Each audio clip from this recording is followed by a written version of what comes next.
Happy morning, dear students. I'm welcoming you all to this online class. In biology, we have completed Unit 23. Today, we will start Unit 24, Environmental Science, and this is the last chapter in your biology. In this lesson, we are going to discuss about different biogeochemical cycles and adaptation in animals.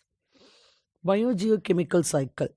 What is bio? Bio means life. Geo means earth, right? So biosphere is the part of earth where life exists. So all the resources of biospheres can be grouped into biotic and abiotic. That means living and non-living factors. There is a constant interaction between these biotic and abiotic components. Cyclic flow of nutrients between living and non-living factors of the environment are termed as biogeochemical cycles. So there's a cyclic flow of nutrients between living and non-living factors. Some of the important biogeochemical cycles are water cycle, nitrogen and carbon cycle. We see one by one. Water cycle. Water cycle is also called as hydrological cycle, and it is a continuous movement of water on earth. It involves various processes such as evaporation, sublimation, transpiration, condensation, precipitation, runoff, infiltration, and percolation. What is evaporation? Evaporation means conversion of liquid into gas by heating. So the water evaporates from the surface of the earth and it becomes water vapor. Next is the sublimation. Sublimation is conversion of solid to gas. Conversion of solid to gas. For example, in ice caps or ice sheets from the north and the south poles, they get converted into water vapor directly without converting into liquid. Third one is transpiration. It is a process by which the plants release water vapor in the atmosphere through stomata. Okay, this is called transpiration. Next is condensation. Condensation is the changing of gas into liquid and reverse of the vaporization. The water vapor present there condenses to form tiny particles of water droplets. Next is precipitation. Precipitation is nothing but rain. So precipitation includes drizzle, rain, snow, etc. And next is the runoff. As the water pours down as rain, it runs over the surface of the earth. The runoff water combines to form channels, rivers, lakes, and ends up in seas and oceans. Next is infiltration. Some of the precipitated water moves deep into the soil. Then it moves down and increases the groundwater level. மண்ணுக்குள்ள தண்ணி இறங்குது இல்லையா? That is infiltration. Last one is the percolation. Some of the precipitated water flows through the soil and porous or fractured rock. Infiltration and percolation, these are related but different processes describing the movement of water through the soil. So that's all about water cycle. So water from the ground evaporates, go as a cloud. Water வந்து என்ன ஆகும்? கிரவுண்டில் இருக்க water evaporate ஆகி மேலே போய் க்ளவுடாக மாறுது. க்ளவுடில் மறுபடியும் கண்டன்ஸ் ஆகி மழை பெய்யுது. மழை திருப்பி கீழே மண்ணுக்கு வந்த உடனே திருப்பி மண்ணுக்கு கீழே இழுக்குது, மண் மேலே ஓடுது. இப்போ இதெல்லாம் ஒரு this all constitutes the water cycle. And next is the nitrogen cycle. Nitrogen is an important nutrient needed for the survival of all living organisms, and it is also an essential component for protein, DNA, and chlorophyll. In the atmosphere, you can able to see 78% of nitrogen in air. Plants and animals cannot utilize this atmospheric nitrogen, so it should be converted into the absorbable forms. So the process of nitrogen cycle involves different stages. First is the nitrogen fixation. Nitrogen fixation means conversion of atmospheric nitrogen into the absorbable form to the living organisms. This is done by various bacteria and blue-green algae. Leguminous plants like peas and beans have symbiotic relationship with nitrogen-fixing bacteria called rhizobium. Rhizobium occurs in the root nodules of the leguminous plants and fixes nitrogenous compounds. Next is nitrogen assimilation. Plants absorb nitrate ions and use them to make the proteins and nucleic acids. Herbivorous animals, that means plant-eating animals, convert this plant protein into animal protein, and the carnivorous animals synthesize proteins from their food. Next is ammonification. The process of decomposition of nitrogenous waste by bacteria and fungi into ammonium compounds is called as ammonification. Animal proteins are excreted in the form of urea, uric acid, and ammonia. The bacteria and fungi decomposes these animal proteins, dead animals and plants into ammonium compounds. Next is nitrification. The ammonium compounds formed by ammonification are oxidized into soluble nitrates.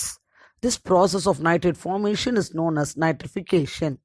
So this is done by some bacteria such as Nitrosomonas and Nitrobacter. Last one is the denitrification. Free-living soil bacteria such as Pseudomonas reduce these nitrate ions into the gaseous nitrogen which entered the atmosphere. Okay, so atmospheric nitrogen is fixed into the soil by the nitrogen fixation bacteria, and it is utilized by the plants, and it is converted into plant protein and then to the animal protein, and then it is converted into ammonia and then to nitrates, and these nitrates are denitrified by the Pseudomonas to form nitrogen.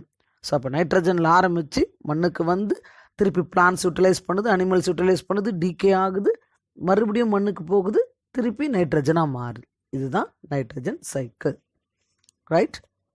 Next one is the carbon cycle. Carbon occurs in the various forms on earth. Charcoal, diamond, graphite, these are the elemental forms of carbon.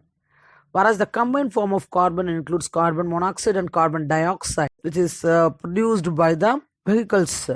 Okay. All the living organisms are made up of carbon containing molecules like proteins and nucleic acid. The atmospheric carbon dioxide enter into the plant through the process of photosynthesis. So plants use this carbon dioxide to prepare their food. From plants, it is passed on to the herbivorous animals and then to the carnivorous animals. Not only that, during respiration, plants and animals release carbon dioxide in the air. Carbon dioxide is also returned to the atmosphere through the decomposition of dead organic matter, burning of fossil fuels. Fossil fuels includes coal and petroleum and volcanic activities. Right? So carbon dioxide is a greenhouse gas. By increasing the amount of carbon dioxide, it leads to global warming and greenhouse effect. Okay. So next we move on to the adaptation of animals. Animals can adapt themselves according to their habitat. Habitat na the place where the organism lives. Okay. So according to the place where it lives, the animal can able to adapt themselves. Temperature and light or forms of energy which influences various stages of life activities such as growth, metabolism, reproduction, movement, distribution, and behavior. Animals develop special features or behavioral patterns to escape from the extreme conditions of temperature and light. In this context, we will study about the adaptive features of bat and earthworm. First, we see the adaptation of bat. Bat, vowal, உங்களுக்கு தெரியும். So bat are the only mammals that can fly. Bats live in caves. Apart from caves, bats also live in trees, hollowed logs, and rocks. They are extremely important to humans as they reduce the insect population and help to pollinate the plants. So bats is helpful for pollination. Adaptation of bat in relation to their habitat, or first one is nocturnality. What is nocturnal? Nocturnal na எந்த animal நைட்டில் மட்டும் வெளியில் வருதோ அதுக்கு பேர் தான் nocturnal. You can see cockroach. Cockroach பகலில் உள்ள வெளில வராது. நைட் நம்மளாம் தூங்கிட்ட பிறகு கிச்சன்லாம் பார்த்துருப்பீங்க இல்லையா? So nocturnal means bats are active at night. This is a useful adaptation for them. As flight requires a lot of energy during the day, that thin black wing membrane, which is called as patagium, may cause excessive heat absorption during the day.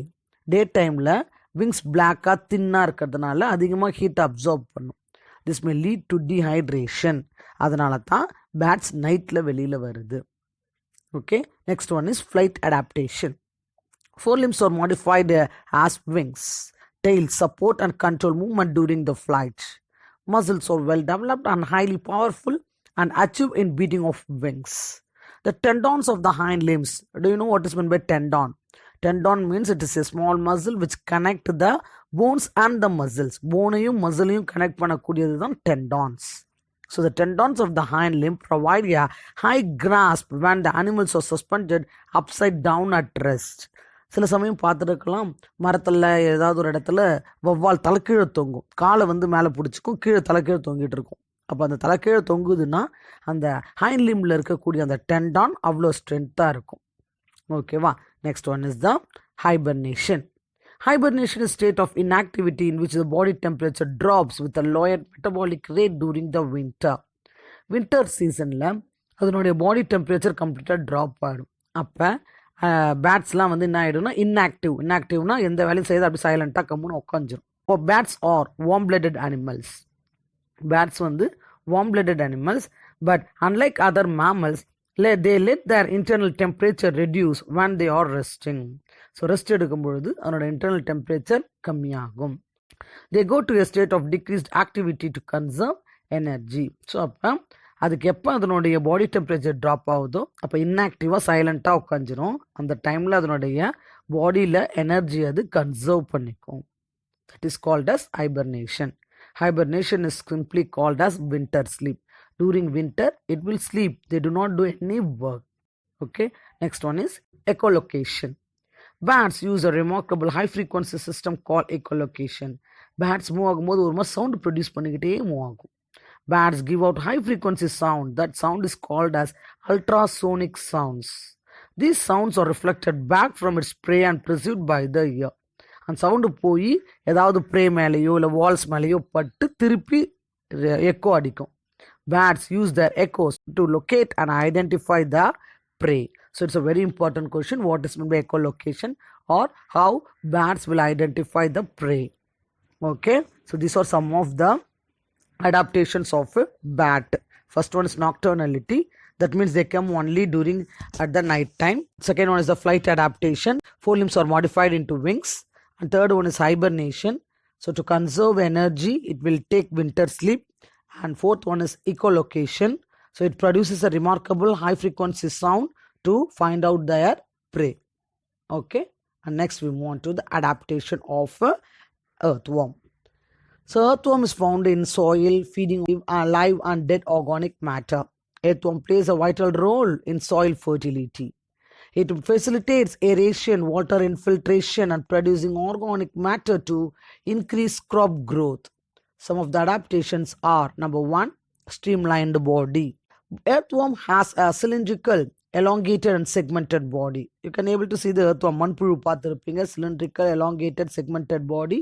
It helps them to live in a narrow burrows underground and for easy penetration into the soil. அது உடம்பு நல்லா நீட்டாக இருக்கிறதால ஈஸியாக மண்ணுக்குள்ளே அப்படியே புந்து போகும். Second one is the skin.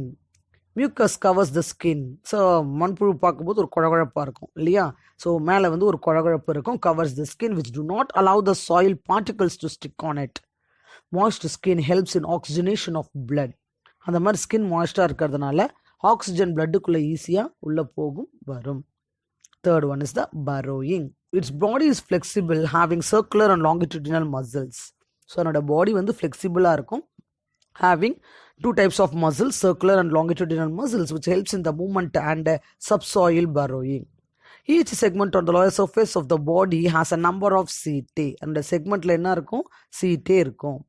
They help the earthworm to move through the soil and provide anchor into the burrows. And next one is the aestivation. Aestivation is nothing but it's a summer sleep. When the soil becomes too hot or dry, summerல soilல ரொம்ப ஹாட்டாக இருக்கும், earthworm becomes inactive and undergo a process called aestivation. Earthworm moves deeper into the soil. It secretes mucus and lowers their metabolic rate in order to reduce water loss. They remain dormant until conditions become favorable. They come out of their burrows during rainy season. Rainy சீசன்ஸில் தான் அது மண்ணுக்குள்ளேருந்து வெளில வரும். மண் ரொம்ப ஹாட்டாக இருந்துச்சுன்னா ரொம்ப டீப்பாக உள்ளே போய் அது உள்ள ஒரு மியூக்கஸ் செக்ரேட் பண்ணிக்கிட்டு மண்ணுக்குள்ளே அமைதியாக இருந்துடும். Okay. Earthworm is referred to as farmers' friends because after digesting the organic matter, earthworms excrete a nutrient-rich waste product called castings, which are used as vermicompost. And last one is the nocturnality. Earthworm are sensitive to light. It has no eyes, but it can sense light through the light sensitive cells, that is the photoreceptors present in the skin. They react negatively to bright light. That means அதுக்கு light வந்து பிடிக்காது. So it is called as photophobic. It remains in its burrow during the day to avoid the light. So these are some of the adaptations of earthworm. The body is streamlined, so it can go deep into the soil. Second one, the skin secretes mucus. So soil particles do not stick on the body, and it also helps in oxygenation of blood. Third one is burrowing. The body is flexible and they have two types of muscles called circular and longitudinal muscles, which helps in the movement. And third one, aestivation. Summer sleep. During summer, the soil become very hot, so it goes deep into the soil and it remain inactive during that summer. And last one is nocturnality. That means they hate light, photophobic. So it remains inactive during the daytime or during the summertime inside the burrows. Right? So that's all about this lesson. So the portions are reduced. You can go through that. If you have any doubt, feel free to ask me. Thank you.